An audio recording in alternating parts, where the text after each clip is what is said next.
The year is 2100. In our world, it's a wasteland. But then, a lone figure streaks across the toxic sky, riding a fighter jet like a surfboard. With a determined gaze, he scans the ruins below. He's found him. And without a single moment's hesitation, the silver-haired warrior plummets from the speeding aircraft. Down below, on the shattered pavement, a kid is sprinting for his life. Raw, panicked screams rip from his throat as he flees in unspeakable horror, tears carving paths through the grime on his face. "Is anyone out there?" he shrieks. And that's when a colossal shadow looms over him, a monster straight from a nightmare, materializing from the dust. His escape route is cut off as another grotesque beast emerges in front of him. Trapped, he collapses to his knees, utterly surrounded. He pleads for a miracle, his voice cracking with despair, one last gut-wrenching scream for a savior. In that final moment, as the beasts close in, his trembling hands clutch a shattered photograph of his family.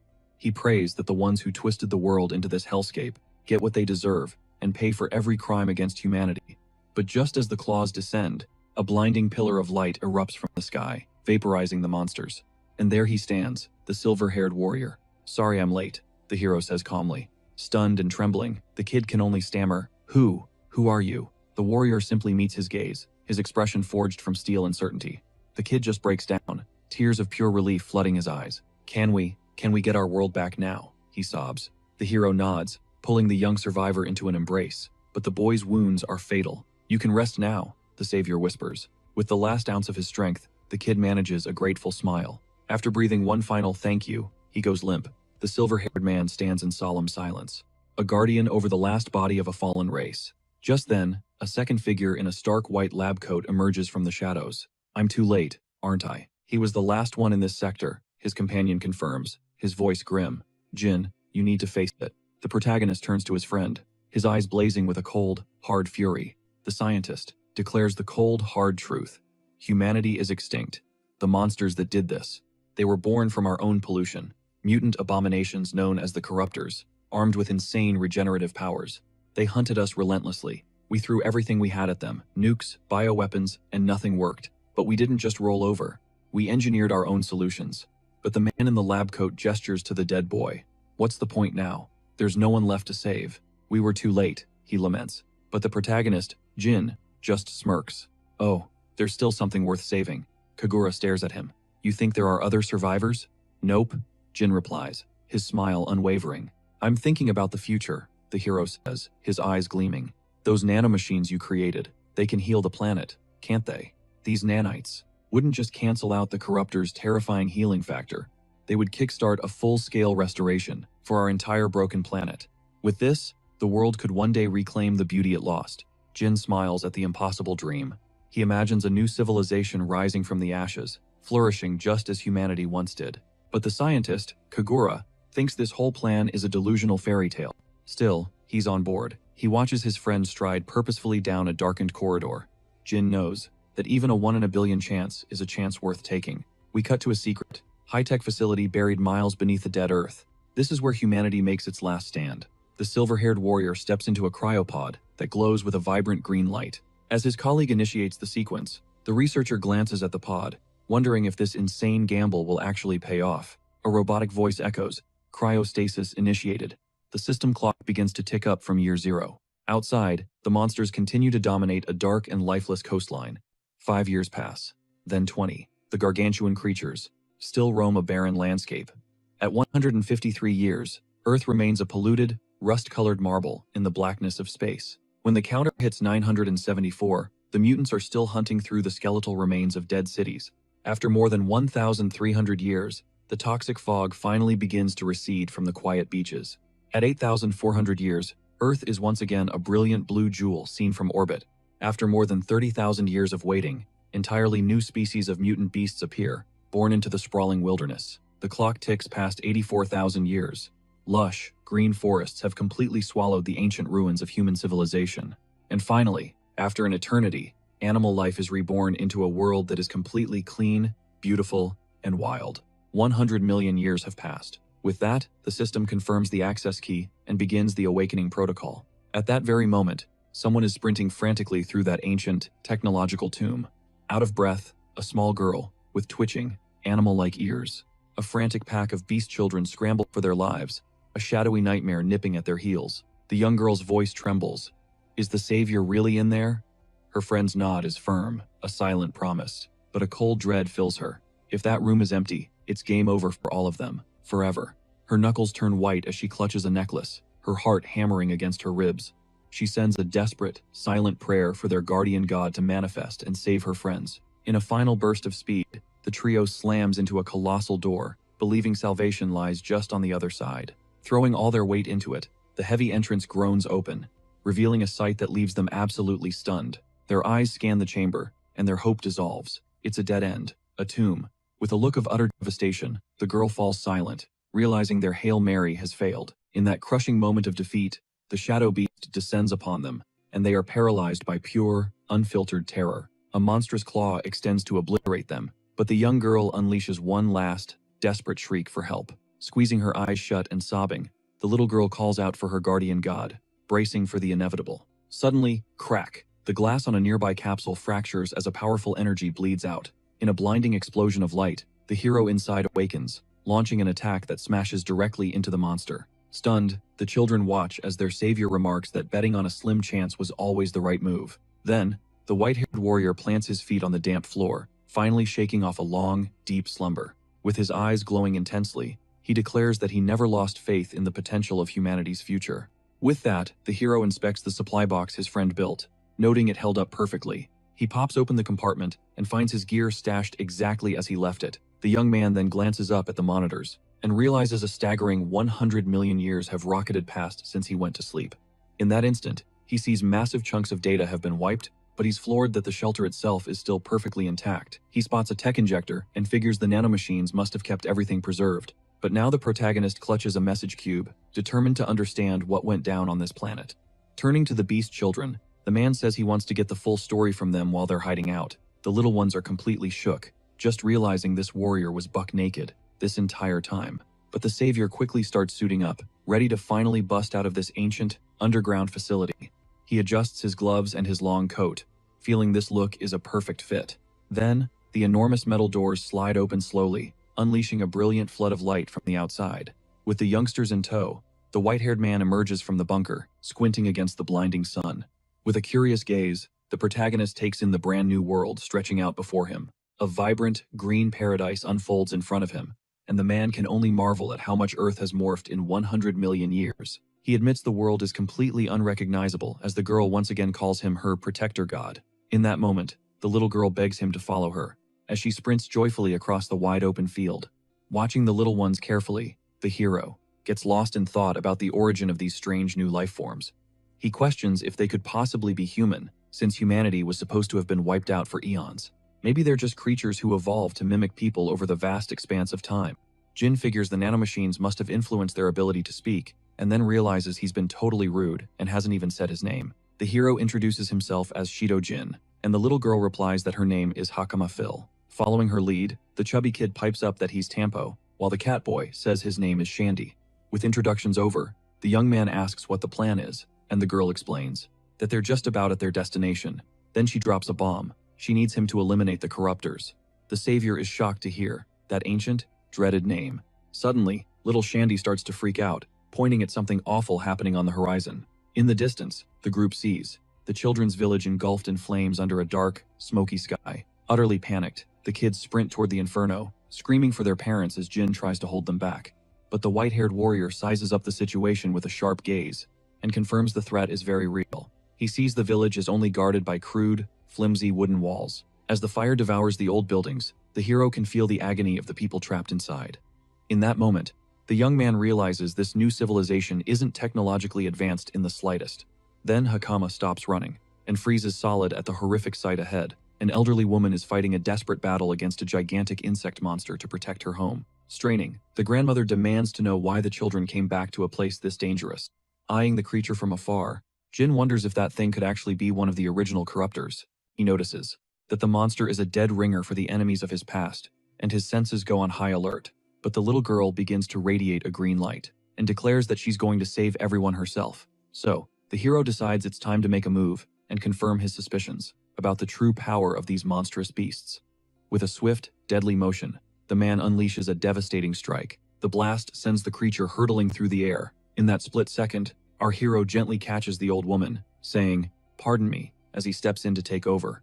Right then, the little girl channels her magical energy, and the hero gives her the nod to unleash it on the beast. With that signal, the young girl focuses an insane amount of power, launching a colossal fireball straight at the monster. The fiery projectile makes a direct hit, triggering a massive explosion that rocks the entire area. In that moment, the violent blast completely obliterates the grotesque insect's head. Glancing at the beast's corpse, he sees its healing factor was totally shut down, all thanks to the nanomachines. Intrigued, the man wonders how she even activated the tech, since it's supposed to require a compatible user. So, the warrior asks if everyone in the village can pull that off, but the old woman reveals that only a select few are capable. The woman refers to this skill as a divine power, and for our protagonist, everything suddenly clicks into place. Soon, the boys rush over, and the older one starts giving his grandma an earful for coming back to the village, his face etched with sorrow. The old woman laments that their hometown is already lost. She then drops a bombshell, explaining that the horrific monster they just fought was, in reality, nothing more than a newborn hatchling, instantly cranking up the tension. The leader explains that the mother beast is infinitely stronger, and a whole swarm of these hatchlings is on its way. But suddenly, a young warrior storms onto the scene and tells the woman not to give up hope. The supremely confident kid guarantees he can solo the monsters, with just his razor-sharp spear. Overwhelmed with relief, the old woman asks about the other villagers, and he confirms they're all safe in the shelter. Hearing this, her father sprints over and pulls his daughter into a desperate hug, telling her how worried he was when she vanished. The little girl confesses she snuck off to the sealed door, and the old woman is absolutely floored by her audacity. A moment later, the catboy points at our hero and declares that he is the great guardian god from their ancient legends. With an incredibly intense gaze, the white-haired hero watches the colossal beast lumbering closer. At that, the catboy points at the hero, sneering that he's just from some inferior race with no animal power. The new kid scoffs, dismissing the previous victory as a total fluke, but the little girl fiercely defends her savior. But the arrogant warrior just laughs off the whole thing, and boasts that he can easily crush those weak hatchlings too. Just then, the white-haired man steps forward and demands everyone's undivided attention. However, the young man brandishes his spear, warning that their village doesn't accept help from feeble outsiders like him. And with that, the young warrior deliberately shoulders past our hero, telling him to stay out of their business. The older villager calls out, asking where the young man is headed, and he fires back, that he's going to slay the giant beast. Brimming with arrogance, the catboy tells everyone to just stay put and cower in fear while he handles everything. Hearing this, the old woman erupts in fury, yelling that the foolish kid might actually survive if he'd just have the sense to run. Observing this whole chaotic scene, our protagonist remains perfectly still and silent, coolly analyzing everyone's behavior. A moment later, the woman thanks him for his help and pleads with the outsider to lead the children to the shelter. But the little girl stuns them all, declaring she will follow the warrior, even if it means risking her own life. In that instant, the white-haired man refuses to back down, deciding he will seize command of this battle. With her eyes sparkling with renewed hope, the young girl smiles, sensing the immense pride radiating from the legendary hero. Full of conviction, the warrior declares he refuses to be called inferior by people who are about to go get themselves wiped out. A gigantic creature covered in nightmarish eyes erupts from the shallow water. As it emerges, we see the young warrior clench his fists with raw determination. Then the feline boy steps forward, deliberately drawing the horrifying beast's attention. In a flash, he cloaks his body in crackling lightning, proclaiming himself the great protector of this land. The cocky kid aims his gleaming weapon at the creature, vowing to eliminate the intruder. Without a second's hesitation, the boy launches himself high into the sky, rocketing straight towards his target. But the abomination merely stares, a strange ooze dripping from its grotesque body. All of a sudden, more pieces of the monster begin to rise from the swampy depths. And just like that, the colossal shadow reveals that two smaller spawns have now entered the fray. With incredible agility, the warrior spins his spear, generating an electric barrier against the creatures. He then gears up for an all-out attack, aiming to end it all with a single, decisive strike. The boy unleashes a devastating beam of energy directly at the massive target. The electrical blast smashes into the creature's face, inflicting some serious damage. Convinced he's won, the young man lands back on the ground with an incredibly smug grin. However, as the dust settles, the monstrous beast is still standing, primed for another round. In that instant, the massive wound on its face starts to regenerate, at a terrifying speed. Watching the rapid healing, the feline boy is completely stunned, his tough guy facade instantly crumbling. Without any mercy, the abomination raises a gargantuan claw and swings it at the boy, who collapses to the ground, utterly defenseless. Petrified, the boy can only squeeze his eyes shut and brace for his tragic fate, but just then, the white-haired savior appears. A tech shield materializes, deflecting the lethal blow, and the Catboy is just frozen, completely reeling from being saved from that deadly strike. Ignoring him, our hero blasts right past the kid, unleashing a devastating arc of energy at the grotesque creature. But the warrior can't believe it. The colossal monster is still standing, barely fazed by such a massive hit. So, our protagonist just raises a hand, ready to channel his true abilities into this fight. And just like that, a colossal, destructive beam of light erupts, punching a massive hole clean through the beast's torso. The kid is absolutely stunned watching the display, while the distant villagers are just screaming their heads off in pure terror. In that chaos, the silver-haired savior shouts for the group to run, to get as far away from here as they can. The elderly couple just watches the entire thing unfold, completely stunned, silent by this stranger's ridiculous power level. The old woman is just confused, wondering what in the world is happening, when suddenly, the immense beast lifts its gigantic hand, preparing to flatten them both. Without a moment's hesitation, the hero snags the cocky kid, figuring it's time to dip. With that, he launches himself away at blinding speed, yanking the little guy out of the blast radius just in time. The creature's fist slams into the muddy earth, leaving a massive crater right where they were standing. With incredible agility, the warrior sticks the landing and puts the young Catboy back on solid ground. Sprawled out, the kid stares up at the stranger and demands to know who this ridiculously strong guy even is. But the savior isn't paying attention. He's watching the abomination's critical wounds stitch themselves back together in seconds. He explains that you need a specific type of tech to shut down the healing factor on these monsters. The warrior glances at the kid and then remarks that this is probably what people are calling divine power these days. On that note, the hero actually compliments the kid's lightning attack, but points out that the strike didn't have enough penetration. Completely floored, the boy asks if he's a god, but the warrior just says he can't remember. The white-haired hero gets closer, telling him there's something really important he needs to know. With a dead serious look, he brings up what the kid said earlier, about the monster being just the village's problem. Hearing that, the Catboy gets defensive, saying he doesn't get what this guy's deal is. But our protagonist turns to face the giant beast and declares that this thing has just become his problem. Right then, the grotesque creature launches a surprise attack, whipping its massive tail with incredible force. The savior, however, dodges the lethal blow with ease and effortlessly glides across the surface of the water. Then, with a completely chill expression, he decides to immobilize the enemy first. Just like that, the warrior conjures a glowing shield and tanks a ridiculous impact without even breaking a sweat. A moment later, the monstrous thing bursts out of the shallow water, roaring in absolute fury, right at the hero. Our hero explains that these beasts are the result of all of humanity's dumbest mistakes. As he says this, the stranger clenches his fist, and a powerful electric energy starts crackling in his hand. He then reveals he's from 100 million years in the past, which is why he's carrying such an insane burden. Gearing up for a world-ending attack, our protagonist states that he's the only one who can clean up this mess.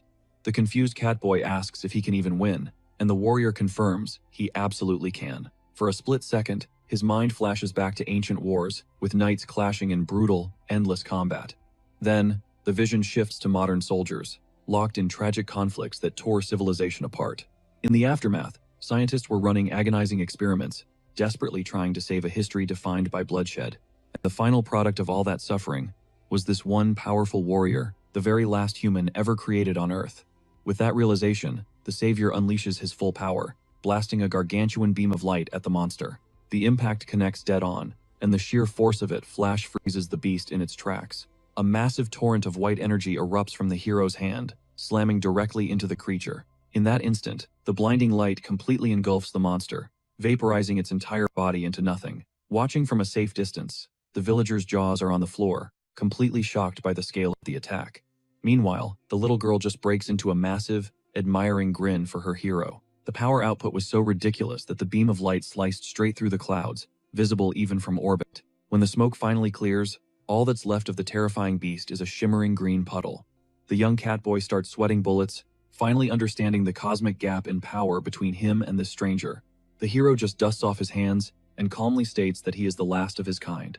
He then casually hoists the kid onto his shoulders, declaring himself humanity's final scientific weapon. With the battle over, the white-haired man takes a long, deep breath, watching peace return to the ocean. But wait, a girl with glasses, hidden in the bushes, whispers that she was sent to investigate the intruders. Peering through a special scope, she's in total shock, realizing that not even the captain of the Royal Knights could pull off something like that. Seeing this unbelievable power up close, the young spy's heart starts pounding with excitement. Her face completely flushed, she knows she has to get back to the royal capital and report this immediately. Later on, deep in a dark forest, our hero activates a small cube, which projects a recorded message from his friend. A hologram of the scientist appears, smiling, saying he always hoped someone would be there to hear this after he was gone.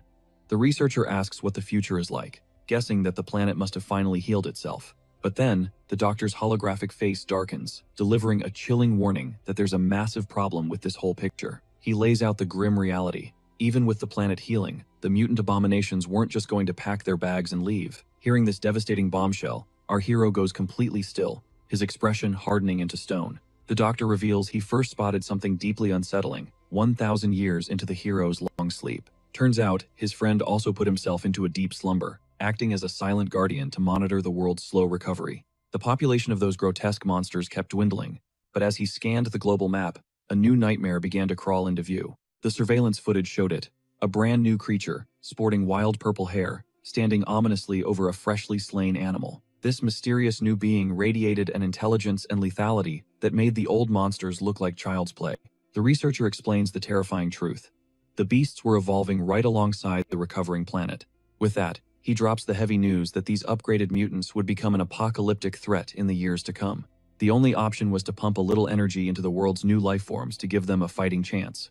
On top of that, the scientist had cooked up a special, power-infused gift just for the hero. Completely bewildered, the warrior stares at a luminous cube in his palm, struggling to process the insane situation. From within the artifact, he slides out a syringe, shimmering with a vibrant, glowing green liquid. Without a second's hesitation, our protagonist plunges the serum into his arm to claim this new power. His entire body erupts in a blinding aura of pure energy. As the only being compatible with this insane technology, the savior gazes down at his own hands in disbelief. As he feels this raw power surging through his system, a blade made of pure light and technology suddenly flickers into existence in his hand. He immediately realizes he can forge weapons out of this energy, an ability he knows is going to be a total game-changer. The hologram then reveals he's stashed more of these incredible upgrades in clandestine bases scattered across the entire planet. He spread the tech all over the map as a failsafe, to keep his enemies from ever wiping it all out in one fell swoop. But the real reason was to push the warrior to journey far and wide, to truly experience this reborn world.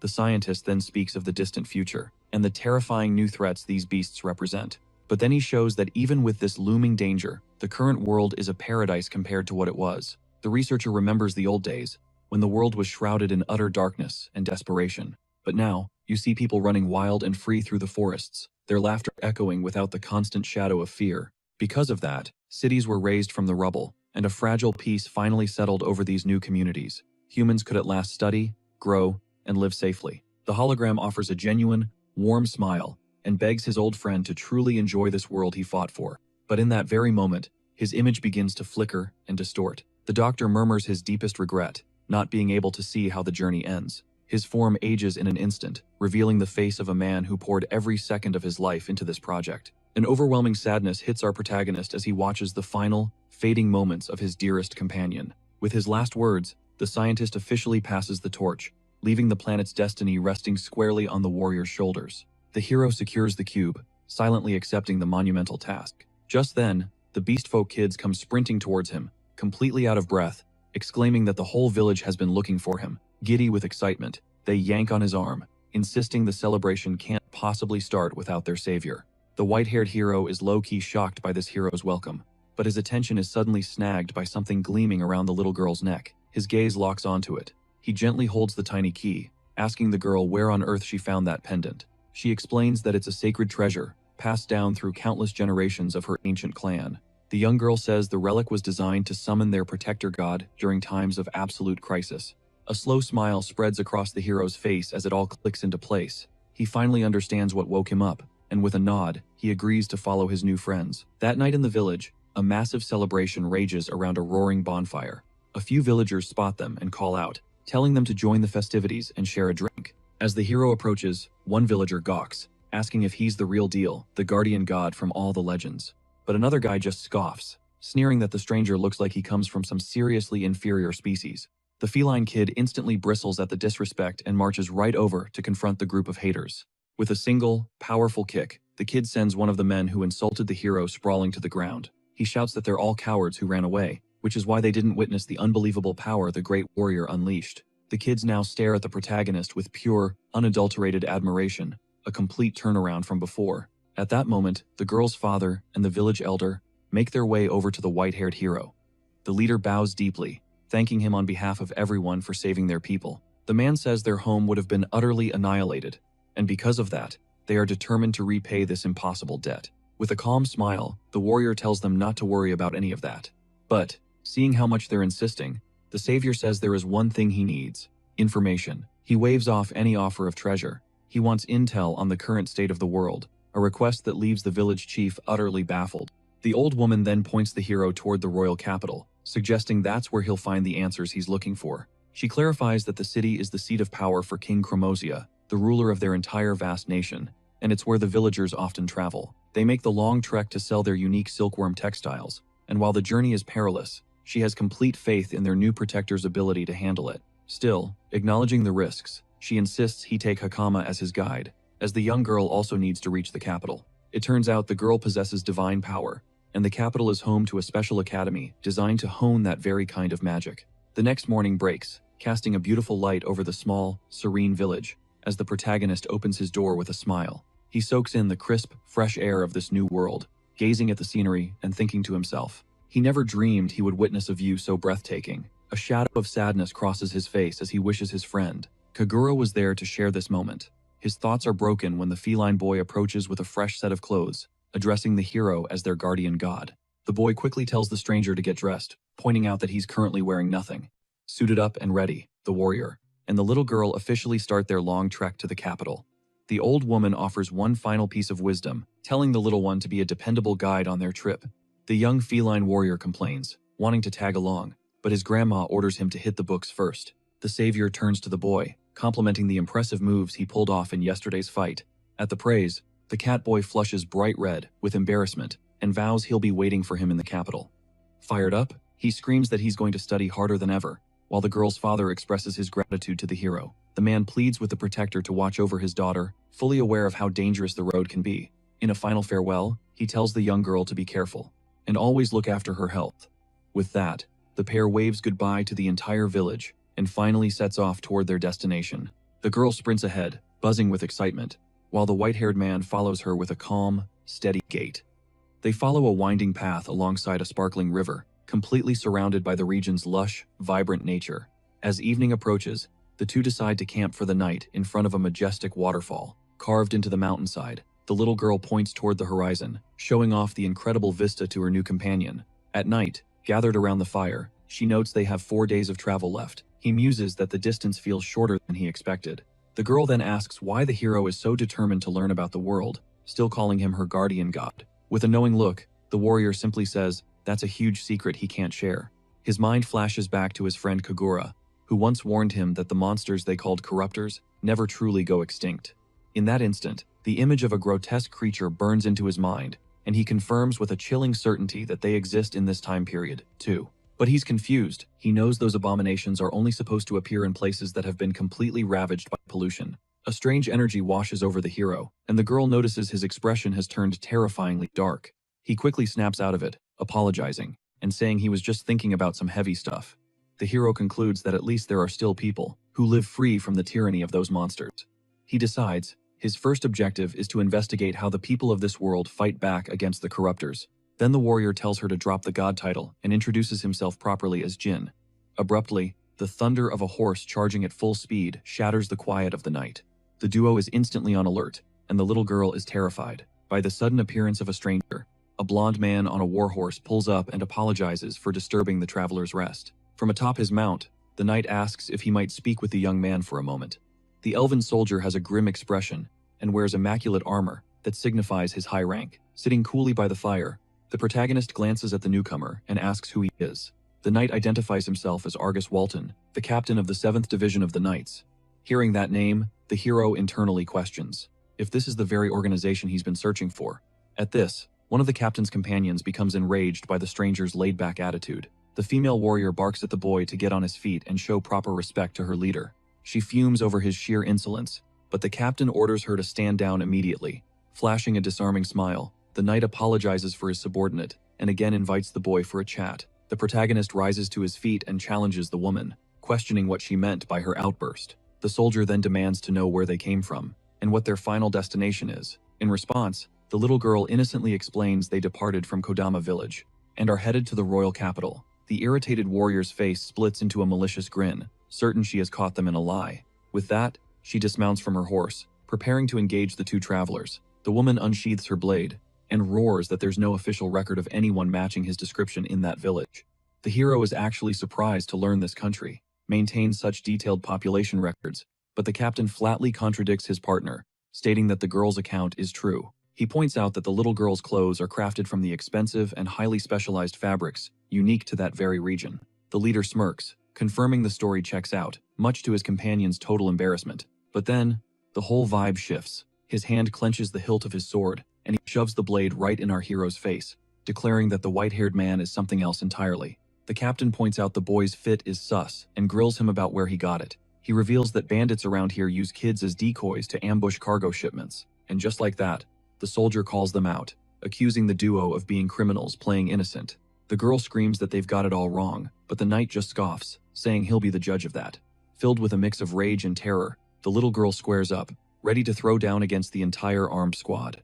Then, a crackling green electric power erupts in the young warrior's hands. With a cold, calculating gaze, the captain watches this energy surge from the girl. He then warns her not to try anything stupid with her electric abilities. The other knight is absolutely shook, witnessing the little girl's divine power and recognizing her insane potential. Meanwhile, our hero faces down the holy knights with a completely unbothered expression. The group's leader holds up a shimmering crystal, acknowledging that they're packing some serious heat. With that, he points the sword back at the boy, demanding to know his origins. The knight threatens to end the stranger right then and there, if he doesn't like the answer. With ice in his veins, the protagonist just stares down the barrel of the blade near his face. Without a single flicker of fear, he takes a slow breath and drops a bombshell. He's also from Kodama village. The brown-haired warrior is completely floored by this curveball of an answer. The captain, however, seems to get it and slides his sword back into its sheath, stunning his partner. He pivots to the little girl, asking her if she's capping about her story. The kid confirms every word and asks if Jin is the village's legendary guardian deity. With a pensive look, the soldier starts connecting the dots about this protector god.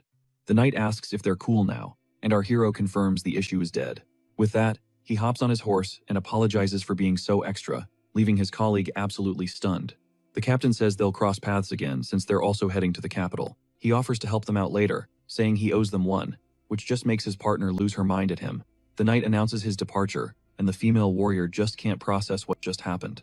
The white-haired protagonist watches the group ride off, with a totally forced smile. As they ride away, the warrior furiously rips into her captain, demanding to know why he backed off. At this, she insists the stranger was sketchy as hell, and even calls him a member of an inferior race. The captain then mulls over that phrase, inferior race, with a dead serious look. A strange smirk plays on his lips as he asks who's really the inferior one, leaving the woman completely lost. The other knight chimes in, agreeing with the leader, which shocks the brown-haired warrior. With a calm gaze, she asks if her companion seriously didn't catch what was going down. Then she spills the tea. The power gap between them and that man was absolutely massive. At that moment, the captain reveals he actually tried to strike the boy down, no less than 3 times. The scene flashes back to the knight aiming his sword at the white-haired warrior. His hand was trembling uncontrollably as he tried to unleash his special power. But our protagonist's hand just lit up, shutting the attack down without even trying. He explains he was completely neutralized before he could even make a move. His partner asks if he used his divine power, and the captain confirms he tried to. In utter shock, the warrior realizes that the leader's power didn't even activate. The captain explains he tried to attack the man just like he did the girl, but the spirits straight up ignored him. The green-haired knight reveals the exact same thing happened to her, leaving the other one bewildered. This means there's a chasm-like difference in divine power between them and that stranger, he concludes. A feat that only the Grandmaster of the Holy Knights should be able to pull off. The brown-haired knight gets even more pissed off, hearing that comparison. Angrily, she admits that she was completely oblivious to what was actually happening the whole time. The captain says the boy was a total anomaly, and she missed it because she's still a rookie. As they ride, he confirms that the stranger probably took down the monster from the village himself. The warrior insists that makes him a major threat, but the leader just says he's keeping the guy on his radar. With that, the other knight remembers they have to get back to the royal capital, like, as soon as possible. Deep in thought, the captain mulls over this so-called guardian deity and his unbelievable raw power. Staring at the distant castle, he imagines the possibility of having that man as an ally. He concludes that such immense power would be a game-changer for the kingdom's current troubles. The next day, our hero mentions to the little girl that they ran into some interesting characters yesterday. The little girl then asks if all the knights in the capital are that strong. She clarifies that group was the elite of the elite, the reason they're called holy knights. The young girl adds that the leader's spiritual magic was on a whole other level. Then she explains that divine power is all about channeling energy from spirits, and these techniques, pure magic. That's when it dawns on our protagonist. The so-called spirits are actually his own nanomachines. He's realizing that in this era, technology so advanced is basically indistinguishable from fantasy. The hero flashes back to the knight, who called him an inferior race, and the insult gets him thinking. He mutters the words out loud, which totally confuses his travel companion. Our guy comments on how many different species exist, and the little girl just nods in agreement. She mentions some are fish-like, while others look almost exactly like insects. The young girl then explains that her grandma told her that way back in the day, living space was scarce, so people genetically altered their bodies to survive in whatever region they settled in. The warrior is stunned, asking if she means adapting to the environment to survive. He puts two and two together. Some humans made it, and literally evolved over millions of years. Then he asks the heavy question, are the ones who didn't change considered the inferior species? The girl confirms it. She lays it all out. Those who didn't adapt are seen as weak, so they get pushed around and abused. The little girl then reveals that many of them are sold off. The news hits our hero like a truck, but the girl just thinks it's messed up to treat someone badly just because they look a little different. And with that, our boy concludes, this whole world is certifiably insane. A smile creeps onto his face. He tells the girl she's a good person, which just seems to leave her completely puzzled. Suddenly, the thud of colossal footsteps shatters the quiet.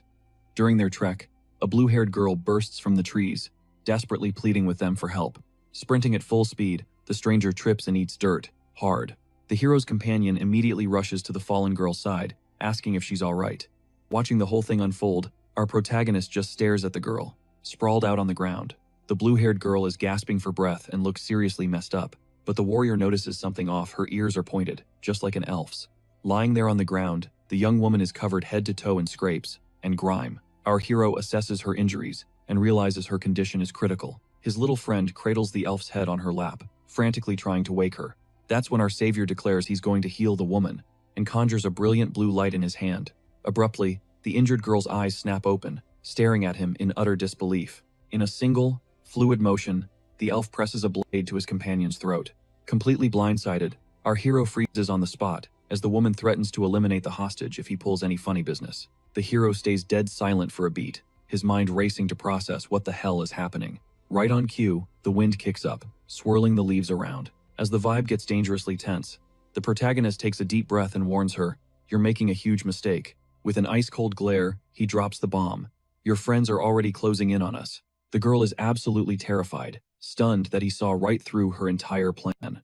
Our hero explains that this kind of power was never meant to be used against people. But before the elf can even respond, the hostage starts powering up her own special ability. In one explosive move, she unleashes a shockwave of energy to break free, making the woman shriek in pain.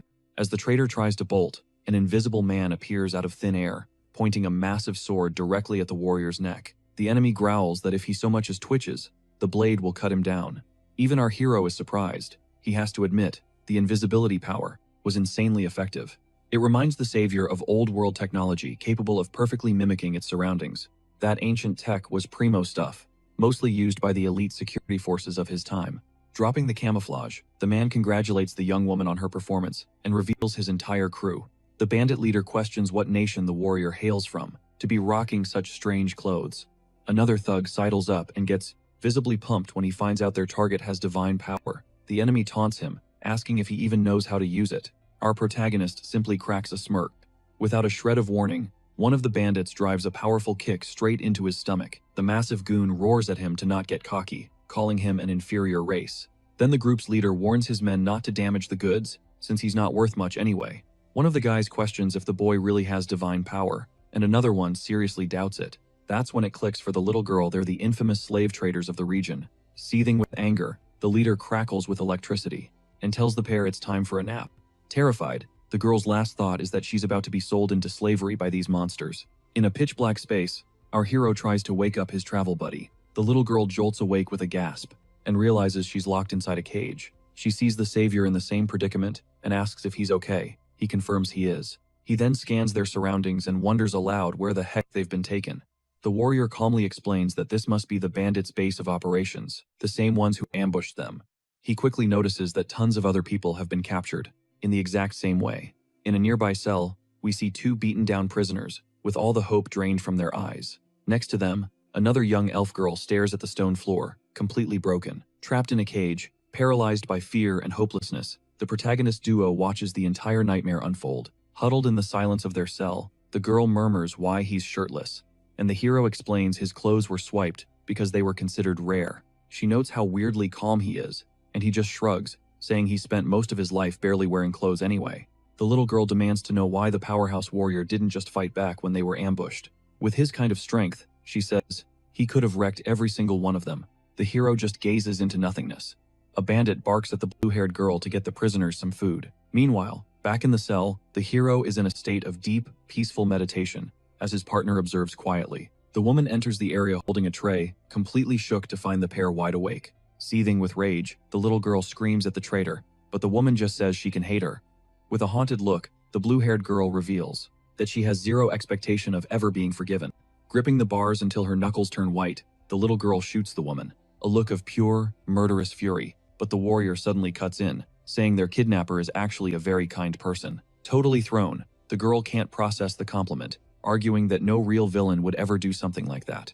The hero explains that true scumbags could not care less if you hate them or if they need forgiveness. Then, the boy gets to his feet. Both girls freeze, watching to see his next move. Without any visible effort, the protagonist warps the thick, solid metal bars of his cell. The blue-haired girl's jaw hits the floor, completely staggered by this absurd show of raw power. He just strolls out of the cage like it was made of paper, leaving the kidnapper frozen in absolute shock. The warrior explains he was holding off until she arrived so they could speak privately, without anyone listening in. He asks her where the person she cares about is being held hostage. The girl is stunned, questioning how he could possibly know that. The boy says it was just a gut feeling. He admits that at first, he was played because the woman's injuries were definitely real. But the hero figured out that not even a low-life bandit would injure a partner that severely, which meant she was only helping the group under duress. They were holding something over her. Hearing this, a crippling pain shoots through the blue-haired girl, and she doubles over in agony. The warrior asks if it's her brother, and the young woman confirms the bandits took him. She flashes back to the day the criminals snatched him. They threatened to sell him on the black market. With tears flooding her eyes, the blue-haired girl screams that they were going to be torn apart forever. Sobbing, she reveals she already lost her parents. She has to protect her little brother no matter what. The hero's young companion watches the heartbreaking scene, totally speechless, a look of pure rage twisting his face. The protagonist labels those bandits the absolute scum of the earth. His partner puts it together, asking if he let himself be captured just to save the woman. The boy confirms it. He explains that villains are as persistent as cockroaches, leaving the girl looking confused. The hero clarifies that if even one of them escapes, they'll just pop up and cause more problems somewhere else. He concludes that if you're going to take them down, you have to go scorched earth. Without a second thought, the warrior obliterates the door with one punch and launches it with insane force. The door flies like a missile and slams right into the guard. As the protagonist emerges from the prison radiating a dark, menacing aura, he declares that he will wipe out every single bandit, root, and stem. Suddenly, a memory from 100 million years ago surfaces. In a neon-drenched, futuristic city, we see the glowing lights and flying cars of an ancient, advanced civilization. A black-haired, blue-eyed boy appears, his face completely battered and bruised. Back in those days, he would watch news broadcasts about heroes who fought for justice. The boy dreamed of being just like them, which is why he wandered the city streets alone. But one day, he collided with the brutal reality of that technological and modern world. He had a revelation. A place that needs justice is a place where something is deeply, fundamentally wrong. He understood that the world was infested with worthless people, practically overflowing with them. All the boy ever wanted was to live a normal life. But destiny had a very different path for him. The world he grew up in wouldn't grant him a single minute of peace, so he chose to fight back with every ounce of his being. Against that kind of raw brutality, the only option was to dismantle every last one of them. He left no one standing to tell the tale. And with that, he just kept fighting, crushing anyone who crossed his path with overwhelming force. The boy grew into a man, and his brutal routine of constant fighting continued, exactly the same as it was before, without ever stopping. He relentlessly eliminated all the criminals who dared to show their faces, until one day, a mysterious man appeared to speak with the boy about his future. The young fighter listened intently to every word the researcher had to say. The scientist told him he was simply born in the wrong world, and then extended a hand to the boy. Back in the present, the hero is effortlessly dragging one of the goons across the floor like a rag doll. The other guards are terrified out of their minds, screaming for the stranger to stop, but in a matter of seconds, they were all completely wrecked. One of them demands to know his real goal. Another henchman, slumped against the wall, gasps, asking where this monster even came from, but the protagonist just flashes a sinister grin without giving any answer. With zero hesitation, he launches one of the goons directly at his own accomplice, and the guard barely manages to catch his buddy, but he's completely staggered by the sheer force of that throw. Before he can recover, the warrior blurs into motion, dropping the next guy. Before he can even react, the bandit is just frozen solid with fear, clutching the limp body of his partner. The last man standing just sputters out, "Who the hell is this guy?" And our hero just gives him a deadpan, annoyed stare. The guard makes a move to fight back, but he gets absolutely no diff against the warrior's insane strength. Suddenly, a piercing scream of pure panic echoes through the dungeon, startling all the other captives. The blue-haired girl instantly recognizes that scream and spins around, her face pale with terror. She asks who the warrior's little friend is, and the girl just replies that he's their guardian god. The hero's tiny companion then confidently tells everyone to just let Jin handle the fight. She starts leading the other prisoners from the cell, and another girl asks if they're actually going to be saved. The blue-haired girl looks worried, because she knows the leader of these bandits is on a whole different level. Right on cue, the crew's boss starts to look terrified, and he starts pleading with the warrior not to finish him off. As our hero closes in, the bandit asks if this is all about his money. With a sickening grin, the boss opens his mouth to make an offer. He actually offers the slaves to the warrior. Like some kind of twisted peace offering, the bandit says the kid can take his pick of whoever he likes best, as a gift. With a look of pure disgust, our protagonist just glares at the leader, not even dignifying the offer with a response. Out of nowhere, our hero just asks, "Are you done talking?" And the bandit has no idea what's going on. The crime boss is completely stunned by what's happening. A wave of panic hits him as he realizes his spiritual magic has just been completely shut down. The bandit's mind races, wondering what kind of insane power could just nullify his abilities like that. The warrior explains that the boss is a pretty run-of-the-mill villain, super easy to predict. He says that the actual smart villains would have bounced the second they saw his power. He explains that this type of bad guy always overestimates themselves, thinks they're going to win, and then, the moment they're about to lose, they start groveling for their lives. The boss gets desperate and decides he needs to make a run for it. He scrambles toward a lever on the wall and screams that the fight isn't over yet. With a wicked smile, the bandit yanks the mechanism, opening a hidden passage. From inside the dark chamber, a colossal purple monster emerges, looking absolutely terrifying. The protagonist squares up with the beast, and the boss boasts that this is a special invader. With a single, powerful kick, the monster demolishes its gate and breaks free from its cage in a blind rage. The crew's boss says that if flattery didn't work, then he has no other option. Overflowing with confidence, he yells that the monster is going to obliterate the warrior. In an instant, the creature lunges, throwing a massive punch, and the bandit's face breaks into a triumphant grin. But our hero just faces the attack head-on and prepares to counter. With equal force, he catches the beast's giant fist with just one hand, and stops the attack dead in its tracks, without even breaking a sweat. The leader of the criminals is left with his jaw on the floor. Seeing that unbelievable sight, the warrior casually explains that he was just born with a superhuman body, which is the reason he's so ridiculously strong.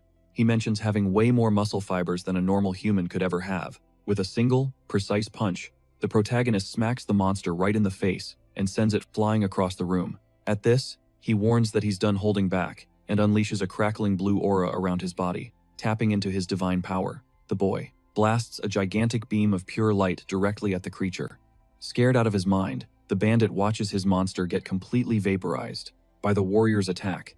Absolutely stunned, the crime boss questions how the kid managed to pull that off, without even using divine power.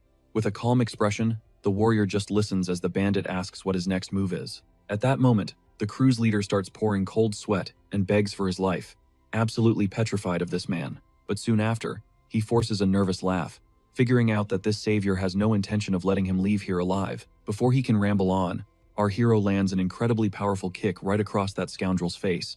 With the enemy unconscious, the protagonist finally puts on his long coat and gets ready to leave. Then he pops his collar, looking satisfied to have finally gotten his stolen drip back.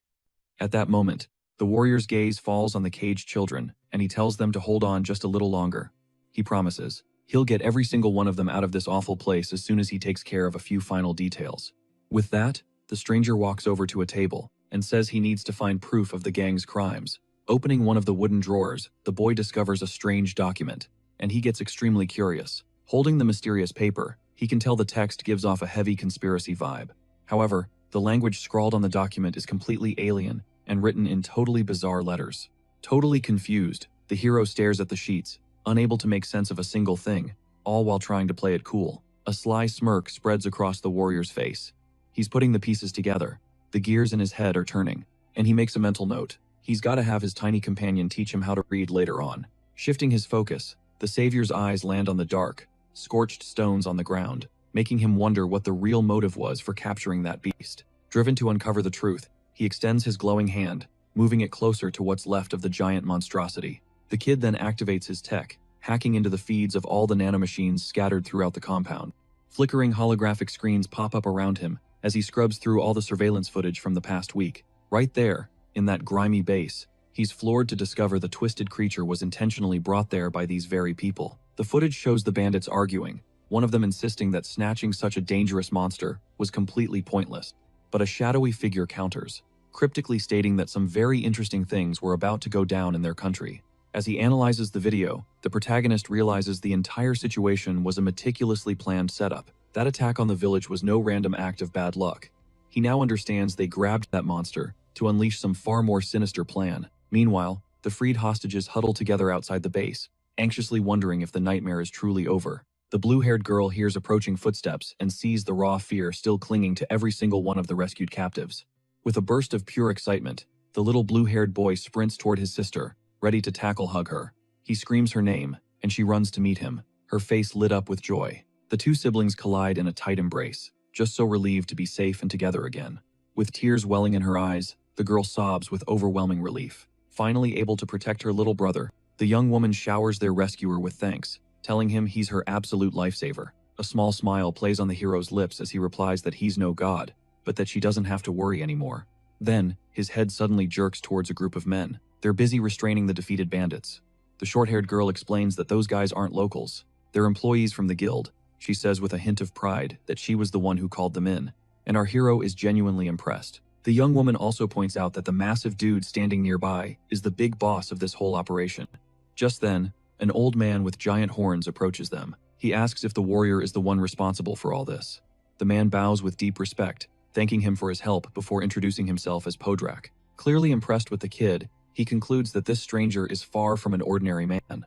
The guild leader mentions they'd received a ton of requests to finally take down this criminal organization. Our hero is shocked to hear that the king of this territory never lifted a finger to handle the situation.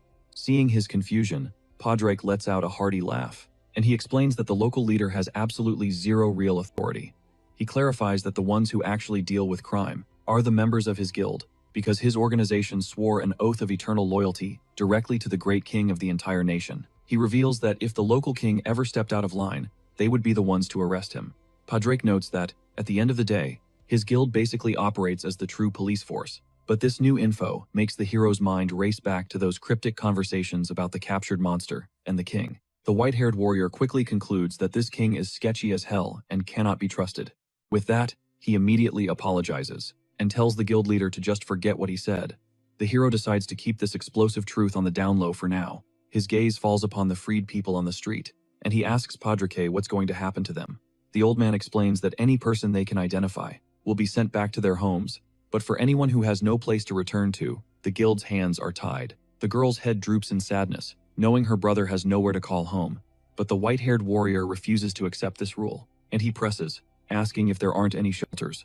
Podrak simply shakes his head and replies that a place like that doesn't exist anywhere in the country. The hero looks at the young woman's brother with pity, wishing he could do something to help the pair. Then, a brilliant idea suddenly flashes in his mind, a perfect solution to their problem. He turns to the two siblings and asks if they'd be willing to go to a new place, a place where they could work in peace. A super confident smile spreads across the stranger's face. He tells them he already has the perfect spot in mind for them. At that, our hero recalls the friendly invitation the leader of the Holy Knights had made to him earlier. The warrior then gets a mysterious glint in his eye, stating that this would be a very special place to work. Far away, we get a sweeping shot of the massive and luxurious royal capital. The camera zooms in on the knight's gigantic family mansion. At that very moment, the captain himself arrives, mounted on his steed. He's followed by his entire squad of soldiers. With practiced ease, the leader swings off his horse, bringing that long patrol mission to a close. A moment later, he's praising the solid work of all his subordinates and telling the whole crew to hit the showers and get some rest. Out of nowhere, an unnatural cold shoots up the blonde man's spine, and his green-haired companion instantly spots the confusion clouding his face. The warrior asks if something's up, but he just brushes it off, blaming a random chill. Shrugging it off, the soldier strides into his colossal mansion. He's immediately met by his entire staff, a line of maids, all with distinct animal ears, bows in perfect sync, welcoming their master home. As he cuts through the opulent hall, the captain asks the head butler if there's anything to report, but the man in the crisp suit suddenly breaks into a cold sweat. The dude is practically vibrating with anxiety over the whole thing. Sensing the insanely tense atmosphere, the blonde man halts in his tracks. He demands to know what in the world went down while he was away. The employee immediately starts apologizing for bothering the clearly exhausted leader. The knight cuts him off, giving him a look that says, "Just spit it out." At this, the butler leans in conspiratorially, whispering the explosive secret directly into his boss's ear. All the while, a stunningly elegant blonde woman watches the entire exchange, concealed in the shadows of the grand staircase. With a dead serious expression and her arms crossed, she just glares down at the two of them, a silent predator from the floor above. The news lands, and a grim satisfaction settles on the soldier's face. He thanks him for the intel, and the butler simply replies that it's his duty. Clutching his head, the captain realizes the situation is 1,000 times worse than he could have ever imagined. He's just learned that monsters have materialized inside the capital. He's left wondering where the hell they spawned from. A furious expression overtakes him as he comes to a chilling conclusion. Someone had to have let them in, on purpose. And the sketchiest place he can think of? Harness Academy. Access to that place is locked down tight, but the soldier knows he can't handle this alone. He needs a powerful ally. Right on cue, the hero squad finally rolls up, a full 3 days after they smoked those bandits. The crew pushes onward, making their way to the capital. The young woman with blue hair nervously asks if she'll actually be able to land a job. Jin tells her to chill. With a reassuring grin, he guarantees she'll find something since she's got the skills reading, writing, and basic math. Looking way more optimistic, the girl puffs up with newfound confidence and thanks her savior for the massive morale boost. Suddenly, the hero's tiny companion points a finger toward the horizon, shouting that they've finally made it. At the announcement, the white-haired young man's head snaps up, his eyes widening at the incredible sight. The entire group just stares at the gigantic walled metropolis. Jin is completely blown away by the sheer scale of it all. Once they're inside the capital, they find a bustling city, packed with medieval-style architecture. The warrior remarks on how alive the city feels, while the kids just gawk at everything and everyone around them.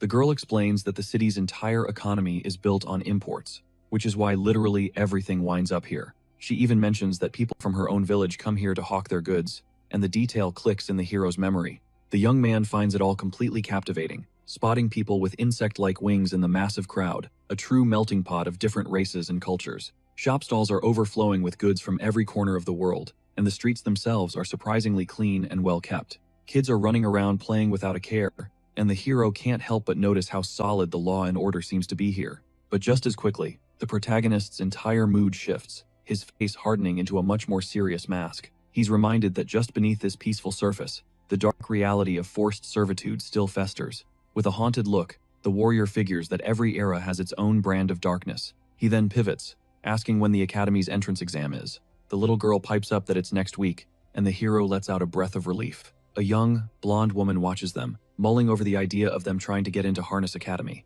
The noble woman's gaze is dripping with pure disdain. She scoffs at the very thought of those brats and mixed bloods.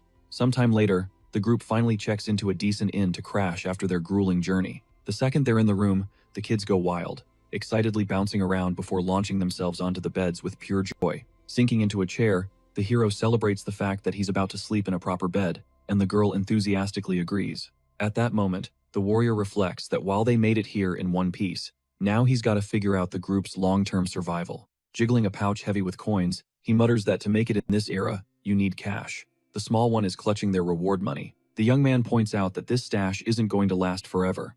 On top of that, he's got to secure jobs for the 2 siblings he saved from those thugs. The hero knows the ultimate shortcut would be to hit up the blonde knight, but he has zero way of getting in touch with him. Resting his chin on his hand, the protagonist dives deep into his thoughts, trying to cook up a master plan to tackle all these issues. He then starts to wonder if his first move should be investigating the corrupting monsters that have plagued this new era.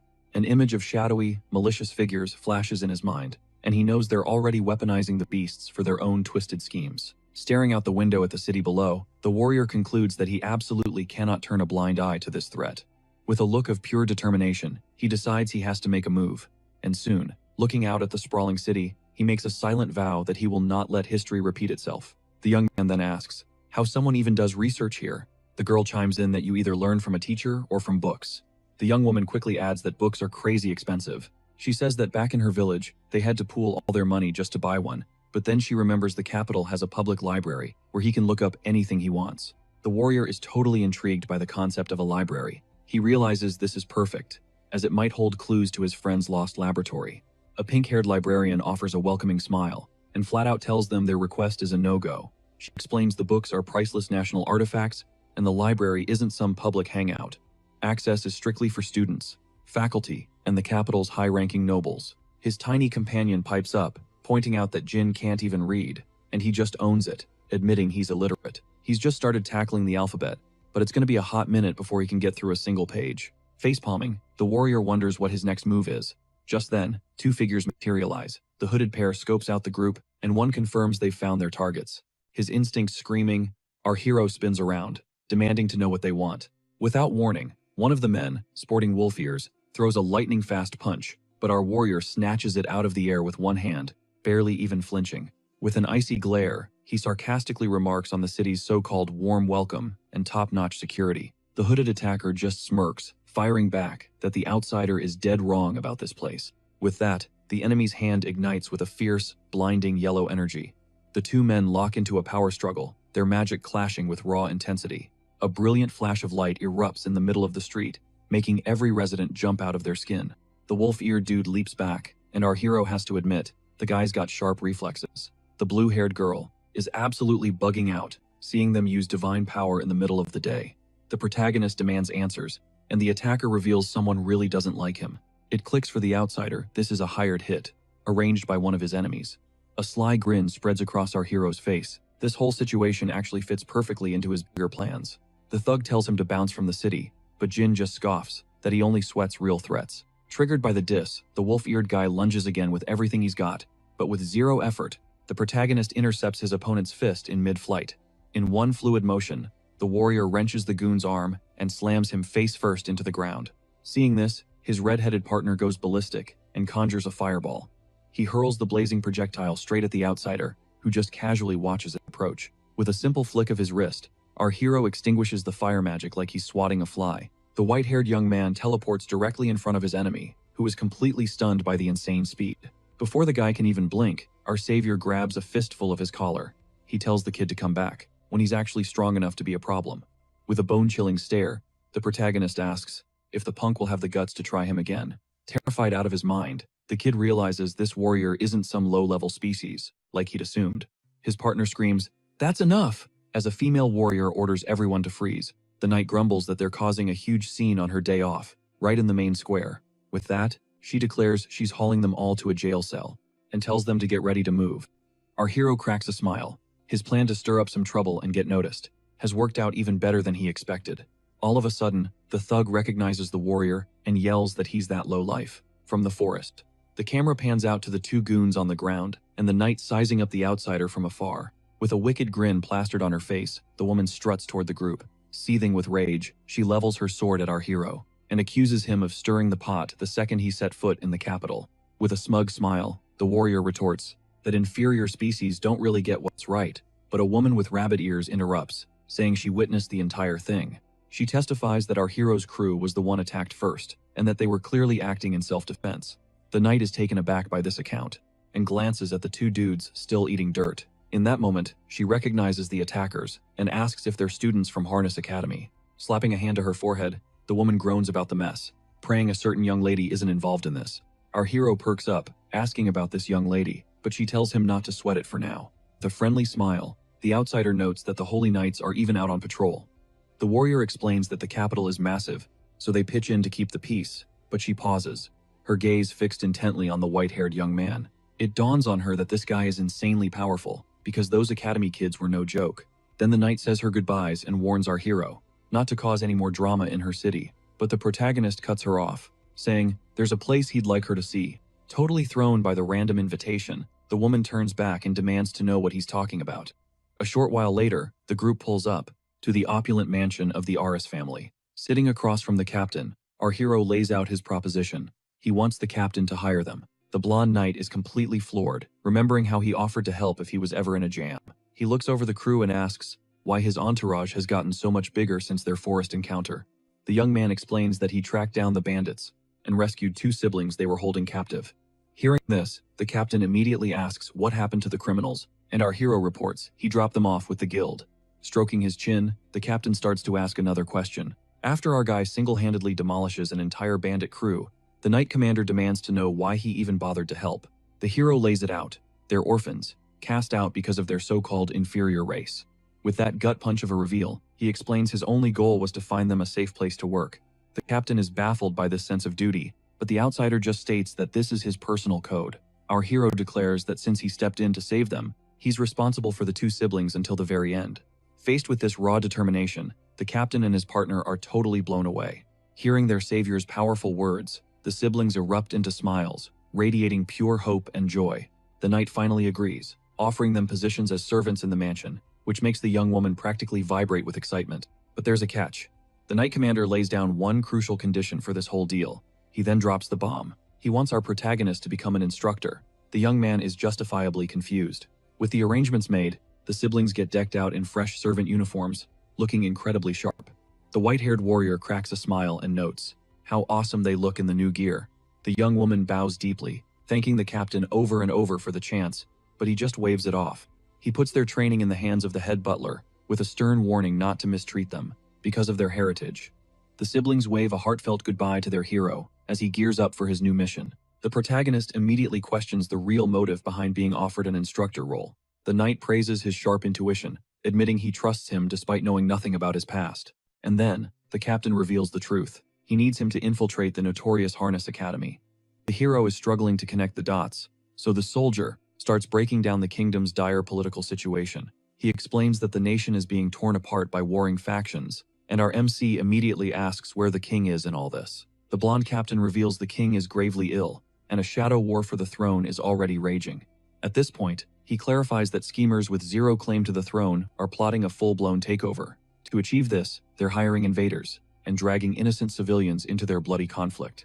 Taking all this in, our hero instantly realizes that this local lord is just one piece of a much bigger, more dangerous puzzle. The crew knows they have to hunt these guys down, and fast. Just then, the man in white asks if the academy is their #1 hotspot. With a knock on the door, the knight announces he's coming in to make an introduction. He reveals that a certain young woman will be our hero's guide, inside the infamous school. This girl, with her striking light hair, is none other than the captain's own younger sister, a student at the academy. She gives her brother a frosty greeting while everyone else just watches awkwardly. But then, the noble girl cuts in, questioning if they're seriously pinning the whole mission on a mixed blood. Completely fed up, the captain tells her to watch her mouth, but she just doubles down on the insults. The young woman declares she'll never accept an inferior being, handling such a critical assignment. Instantly, the captain apologizes for his sister's incredibly childish outburst. But our hero's tiny companion points out that the captain himself isn't exactly free of prejudice. Snapping open her fan, the student asks if the protagonist even gets what his job is. She spells it out for him. On top of the infiltration, he has to actually be an instructor. She scoffs, saying there's no way someone of his race has the skills to teach anyone. Then, out of nowhere, his little sidekick blurts out that he can't even read, leaving the entire room in stunned silence. Hearing this, the blonde girl shuts her eyes and declares the whole plan is completely hopeless, but his small friend fiercely defends him, insisting he's incredible and that everyone has something to learn from him. The blonde noble goes quiet, just staring at him with a dead serious expression. She finally turns and concedes that he probably has the raw power to whip the academy's problem students into shape, but she warns him that being a real instructor requires way more than just brute force. With his head in his hands, the blonde knight is dying of secondhand embarrassment from his sister's attitude. The dog-eared warrior figures out that the students were sent by the snooty young lady. Her brother quickly apologizes, but our hero just brushes it off, telling him not to sweat it. The protagonist then asks what exactly he's supposed to teach. The blonde captain says it would be spirit magic. He then elaborates that our outsider seems to be a natural prodigy with that kind of power. The white-haired hero asks which part he should teach, and the soldier says, just the fundamentals. He rattles off a list: fire, lightning, ice, and healing spells, saying mastery of even one would be plenty. The warrior asks, is that all? Leaving the knight totally baffled by his casual response. The leader asks if he uses some kind of special magic, but the hero has no clue what he's talking about. He flashes back to the bandit he fought, wondering if that guy was actually considered strong by this era's standards. A wicked smirk spreads across the protagonist's face. He finds this whole setup absolutely fascinating. It's time, he decides, to completely shatter their reality, and channels an attack into his palm. The young man unleashes a torrent of energy that blasts a crater straight into the courtyard floor. A phantom suddenly materializes, scaring the daylights out of a big-nosed guy who was spying from a distance. With a casual snap of his fingers, the warrior demonstrates his absolute command over the magic.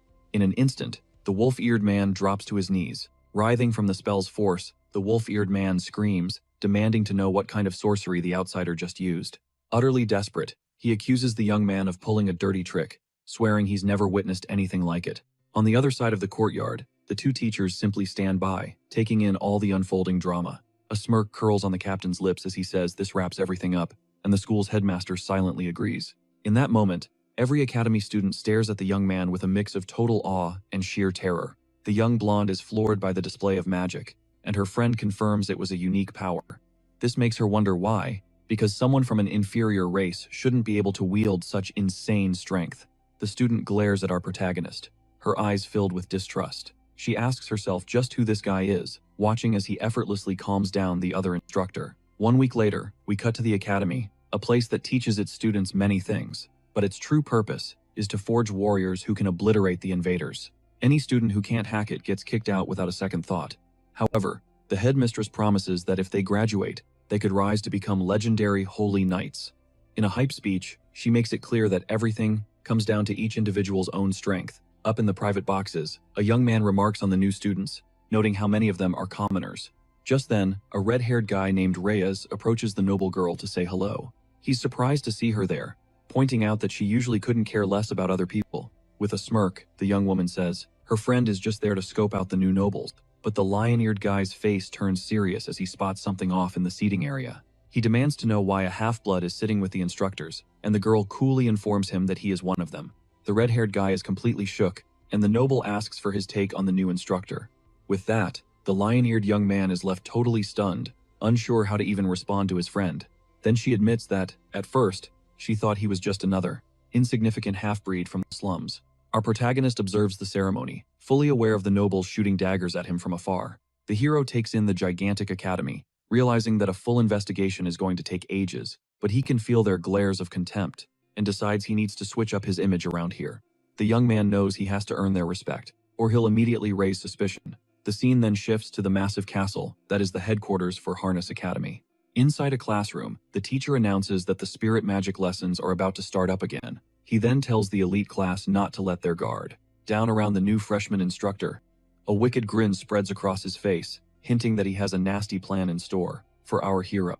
He complains that the room is basically empty and asks if the students have lost their motivation. Arms crossed, the noble girl says, yeah, they have, but she doesn't seem too thrilled about the class herself. The big-nosed professor scoffs, wondering who would even want to listen to a half-breed talk. He then reveals that he was the one who spread the rumor that the class would be taught by an inferior race. The wolf-eared man calls the new instructor up to introduce himself to the class. With a chill smile, our protagonist steps forward and says his name is Shido Jin. He tells the students he'll be their spirit magic teacher for a while and hopes they can all get along. The lion-eared dude glares at him, immediately questioning if he's even qualified for the position. Looking completely unbothered, our hero replies that it's for the students to decide. He says that if they feel the class is a waste of time, then they're free to leave, which makes the red-haired student crack a smile. But our protagonist adds that there is one rule that everyone must follow, no exceptions. At that, he lets his magic flare and tells them they are never to use this power against other people. He explains that spirit magic is the only thing that can stop the invaders' insane regeneration. However, the effect is useless on humans, causing nothing more than regular combat injuries. With a deadly serious expression, the man in white says that this power was created solely to annihilate their enemies. The instructor then warns them not to misuse their magic, and the noble girl actually looks like she's thinking it over. But one of the other students just mocks our hero, calling him a moron because power is power. The cat-eared guy sneers that he only showed up to watch a half-breed's class, while another student calls him weak and says he doesn't want to be associated with the likes of him. Just like that, the entire class bursts out laughing, making fun of the academy's new professor. Our protagonist just takes it all in, his face calm and unreadable. Then, he throws down a challenge to the students. He tells them to go ahead and try him if they think he's got no power. The cat-eared kid is confused, so our hero tells him to come at him with his strongest attack. With a grin, the instructor makes a promise. If he even gets a scratch, he'll walk away from the class and never come back. A predatory grin slices across the silver-haired kid's face, completely sold on the idea. He's practically buzzing with energy. "Don't go crying about this later," he taunts the mixed-blood, "'cause there are no takebacks." The big-nosed professor starts to panic. He screams for the student to abort mission, warning he's about to get rocked. But the kid just tunes him out, yelling at his target. "Eat this." And then it happens.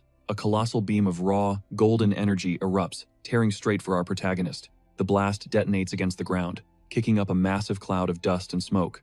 Smirking, the silver-haired student starts flexing. He's boasting about his insane power, when suddenly, an ice-cold projectile zips past his head at unbelievable speed. The attack grazes his scalp, so fast he can't even process what just happened. Absolutely terrified, he whips his head toward the wall. It's only then he realizes the ice shard buried deep in the stone was meant for him. A chilling voice cuts in. "If I had wanted you gone," our hero warns, "that would have been a kill shot." Wrapped in a frosty blue aura, he adds that judging people by their looks can be a fatal mistake. The red-headed student is completely shook by the scene, whispering, "Bro, was that actual magic?" With that, another student flinches in fear, and our hero has a flashback to being called an inferior his whole life. The instructor, realizing he's out of his league, asks, "What are we even supposed to call you? You're on a completely different level." With a confident smirk, our guy sets the record straight. The correct answer, he states, is Professor. In that same breath, our savior puts the kid on blast, questioning if he even knows the conditions to actually trigger magic. He points a finger at the student and demands he spill the tea on his power, right now. The cat-eared kid stammers, barely getting out that it's all about visualization. He tries to explain the basic concept of projecting force into spirits and making magic manifest. The new professor agrees, that's important, but warns him, that's not the activation condition. He drops a bombshell. The spirits are actually nanomachines that respond to a wavelength. The student's mind is blown, so our hero breaks it down. He explains there are 8 fundamental wave types, and an image of devastating fire magic flares to life to illustrate his point. Right after, a crackling bolt of lightning appears, showcasing another elemental force. The raw power of wind is also demonstrated, with a swirling green energy in his palm. He then conjures ice magic and says, they've all seen powers up to this point. But then the instructor reveals there are more, and the students collectively lose their minds over this new info. The first new power he shows is gravity manipulation, with a crushing sphere of purple energy. Immediately after, he demonstrates the ability to manipulate light intensity with a blinding white radiance. Controlling atmospheric pressure is another one of the powers our protagonist has totally mastered. And for the grand finale, he reveals the spatial protection shield he used to tank the kid's first attack. The big-nosed professor absolutely shouts, asking if he's for real, using all 8 types of spirit magic. With that, our hero explains that visualization is just the key to applying these basic concepts. A smirk plays on his lips as he walks over to his lectern to get started. With all the drama settled, our savior asks if they can finally get into the real lesson. Sometime later, the protagonist is stalking the long corridors of the academy. He's on a secret mission, thinking he needs to investigate the facility, but he runs into a major obstacle. Students are swarming everywhere, making it impossible to find anything suspicious. With that, the young man decides to hunt for a place that's completely off-limits to students. Suddenly, he locks eyes with her, the blonde noble staring him down from a distance. Their gazes are intense. The young woman then marches straight toward him and demands to know who the new instructor really is. Our hero admits he's not normal, and she fires back that he's no ordinary mixed blood. The student next to her is stunned by this revelation and instinctively takes a step back from our protagonist. At this, the girl concludes that an inferior race couldn't possibly command all the different types of magic. Our hero says he already taught this lesson, and that anyone could do it if they just altered their power's wave. But the noble replies that if it were that simple, he wouldn't be getting all this main character attention from the entire student body. Seeing they're drawing a crowd, the man in white suggests they talk somewhere more private. So, the two of them find a quiet courtyard, with fewer people lurking around. The blonde-haired student looks him dead in the eye and asks if he's finally going to answer her questions. He reveals he's an ancient human who was in a deep sleep for 100 million years in his village. The young woman thinks he's capping and questions what he was doing that far back in the past. With a hand on his chin, he replies that he did a lot of things and used to be a special agent. The term goes right over her head, so he clarifies that it was someone who fought on behalf of their country. A faint smile appears, as he remembers taking on countless villains in his old life. The scene flashes back to him, chilling with his teammates in a war room. His buddy is breaking down their attack strategy for the rest of the squad. Next, he recalls the missions like they all happened just yesterday. We see the white-haired warrior sprinting through a storm of explosions in the middle of a chaotic battlefield. Back in the present, the young man has a nostalgic smile, thinking about those good old days. The noble asks how he managed to sleep for so long, and he tells her that's where he messed up. He admits he was cocky and thought he could fix everything all by himself. As a result of that pride, our hero lost everything he ever cared about and was completely powerless against the monsters. He confesses he only became an instructor so he could one day rely on their strength. The young noble asks what their destination is, and he coolly replies that she's simply fulfilling her role as his guide. With that, the duo ends up in a decrepit and forgotten storage room deep within the academy. The girl explains that this forgotten corner is just where they stash the teacher's old materials. Stroking his chin, the protagonist pieces it together. So, they're in a simple item storeroom. As he scans the shelves, his eyes lock onto several dusty tomes and a small, ancient-looking statue. Just then, the noble unfurls a document, revealing she's conducted her own investigation. She points to a blank, an incredibly suspicious space on the floor plan right next to their current location. The young man instantly grasps her plan and moves toward the old statue. To activate the hidden switch, a grinding sound fills the air as the bookshelf slides aside, unveiling a secret passage descending into darkness. With the path now open, he can't help but praise her sharp deduction. She was dead on. She then asks how he figured out the location when everything was caked in dust. The hero points to one specific spot and says it was suspiciously clean. He just chalks it up to pure intuition. He then insists on heading in solo, but the girl immediately shuts that down, saying she's joining him on this little expedition. The instructor warns her of the potential dangers, but she seems completely unbothered by his words. The young woman confidently boasts about her top-tier grades, claiming her skills are every bit as polished as her brother's. With a faint smirk, our hero gives in. He decides to place his trust in her. Together, the two descend the stone steps, and he conjures a sphere of light to illuminate their path. The noble watches his magic, remarking on how practical light manipulation is. The young man offhandedly comments that the whole vibe feels like a fantasy game, but the girl is completely lost by the term. She then circles back, questioning him about what he said earlier about hunting down villains. The student presses him, asking if he has anyone in mind, and he just smiles at his guide's intense curiosity. Tapping his chin, the hero confirms her suspicions, admitting he has a pretty good idea who the culprit might be. He then drops a name. Professor Rudman might be involved. The young woman immediately questions his reasoning. The instructor elaborates that while the man acts calm, his mind is perpetually adrift. He explains that it's a classic tell for people being coerced into doing things against their own will. The noble confesses she had her money on Professor Gilda, but the young man immediately shoots down that theory. He explains that her emotions are an open book, and that, deep down, the woman is a genuinely good person. With a confident smirk, the protagonist continues his descent, with his companion right behind him. Finally, the pair reaches the bottom of the corridor, and the light spills out into a massive, cavernous space. The student is absolutely floored by the sheer scale of the place, never dreaming something like this existed beneath the school. But suddenly, the hero freezes in his tracks, and the girl asks what he's found. A look of pure disbelief crosses his face as he admits he never expected to find this in a place like this. The scene pans to reveal a colossal metal door. That looks like the entrance to some kind of high-tech laboratory. The white-haired young man confirms that this is, without a doubt, one of the labs that Kagura left behind. He goes on, explaining that the door is fortified with nanomachines. He is absolutely certain of it. The young woman is just staggered, trying to process a door this massive hidden right under the academy. She asks the obvious question, can they open it? The instructor replies that they'll need an access key. The student gives him a blank look, so the young man clarifies that it's basically a normal key needed to unlock it.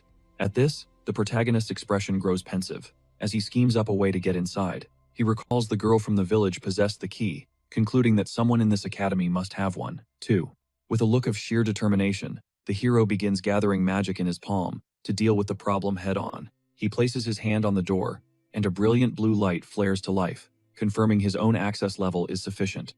With a deafening groan, the gigantic metal door begins to slide open. As it moves, the hero declares that whoever is stirring up all this chaos has to be the one holding the key.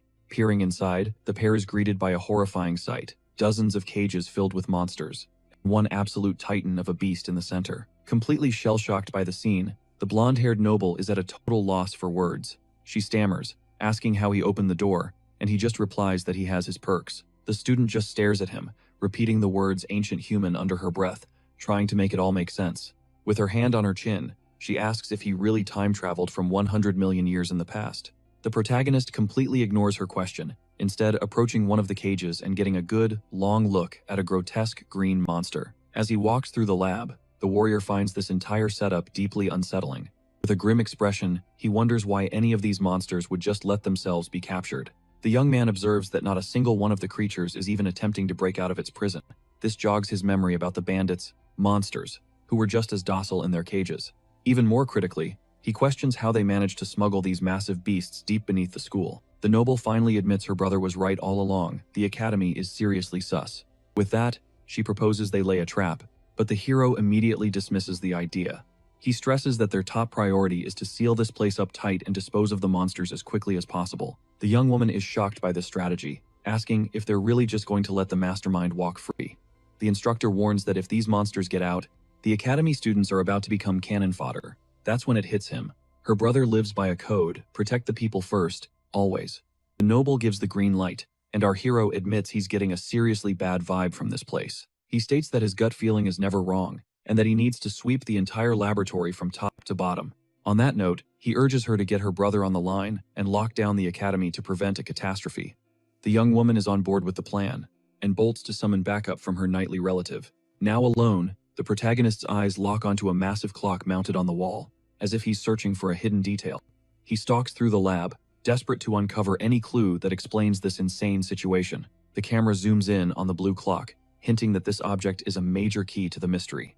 Back at the academy, a few teachers are just casually gossiping in the hallways. A couple of them start throwing shade at the professor with the huge nose, and he absolutely erupts at their digs. Seething with rage, the professor claims the new instructor has single-handedly tanked his reputation. He calls our hero a fraud, ranting that it's physically impossible for anyone to wield 8 different schools of magic. With pure venom in his eyes, the man swears he'll expose the outsider, just as a sharp voice cuts him off. The headmistress appears, scolding him and telling him to quit making a scene in front of everyone. The big-nosed professor is stunned by her appearance and fires back that this isn't some childish tantrum. The headmistress then pivots, asking if he's seen Professor Rudman. The man is caught completely off guard. Tapping his chin, he answers that he hasn't laid eyes on his colleague since the day of the school's entrance ceremony.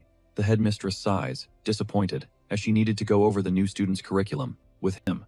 But then, she feels a sudden, chilling shift in the air, her entire expression hardening. Her gaze snaps to the window, only to see a sinister, dark purple energy blanketing the sky above the academy. At that very instant, the young noble is frantically sprinting up a staircase, racing against time to complete her mission. She finally bursts through the top of the stairs, emerging from the secret passage. Clutching her chest, she struggles to catch her breath after the desperate climb. She mutters that she has to warn her brother, but a voice slices through the air, mockingly asking what she's planning to say. Gripped by sheer terror, the noble whirls around to face the intruder who materialized out of nowhere. There, blocking her path, stands Professor Rudman. A twisted, malicious grin spreads across his face as he drops the facade, and the horrifying truth dawns on the girl. Down in the lab, a door creaks open, flooding the pitch-black corridor with an ominous red light. Our hero spins around, demanding to know what in the world just materialized in the middle of the secret chamber. Peering inside, he discovers a grotesque, pulsating brain hooked up to a web of complex machinery. The organ throbs with a sickening red glow, hideously alive. The white-haired hero cautiously approaches a control panel, wondering if Kagura was the architect of this nightmare. He starts tinkering with the computer and uncovers a hidden compartment within the console. Tucked inside a small case, the instructor discovers a cube and a syringe, a parting gift left by his friend. Gripping the cube, the protagonist prays it holds some answers to this escalating crisis. A hologram flickers to life, and the image of Kagura appears, confirming he knew his friend would make it this far. The scientist reveals that this specific lab is the closest one to the hero's awakening point. With a grim expression, he divulges that they were constructing a world-changing device right here. His friend explains that a piece of the device's functionality was embedded within the nanomachines. Striking a classic genius pose, he hypes himself up before asking if the warrior can guess what the device is. Kagura drops the bombshell. It's a teleportation gate. The news leaves our hero absolutely floored. He's lost in thought, trying to process if a machine capable of teleportation is even real. That's when he sees it, a monstrous creature, caged behind the metal bars of the laboratory. Just then, a circular device at the center of it all flares with an intense red light, looking like the power source for this whole operation.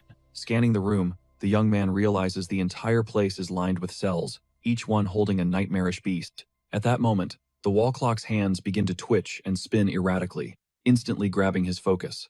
He zeroes in on the clock face, sensing that it conceals a crucial secret from his buried past. The warrior turns back to the control panel as the machine overhead continues to pulse violently. He deciphers the data on the screen and confirms it's a device for linking two locations, but he realizes this tech should have been impossible to invent millions of years ago. In a flash, Argus's warning about monsters swarming the royal capital echoes in his mind.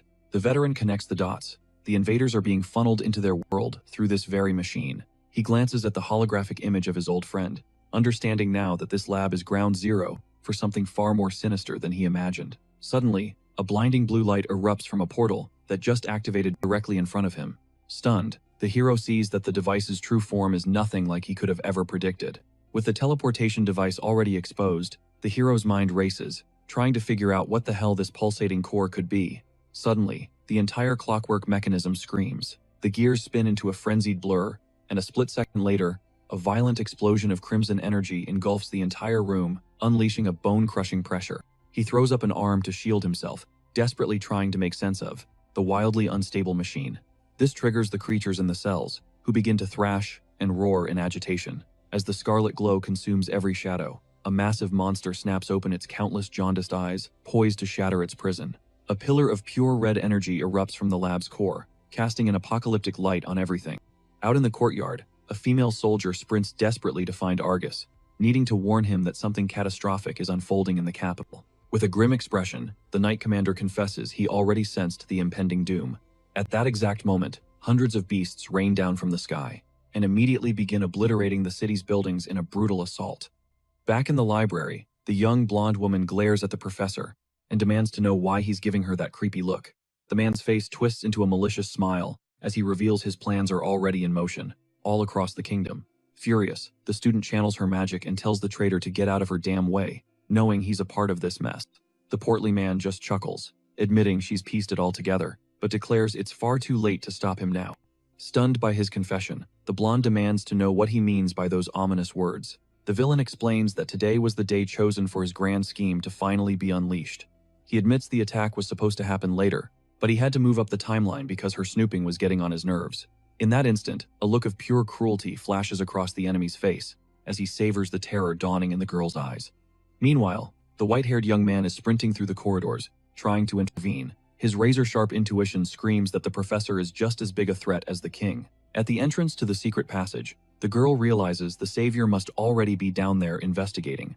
The traitor confirms it with a sneer, saying the outsider is right where he wants him in the laboratory, and he's about to end all her worrying for good. Even though she's terrified, the young woman braces for the fight and challenges him, asking if he honestly thinks he can win.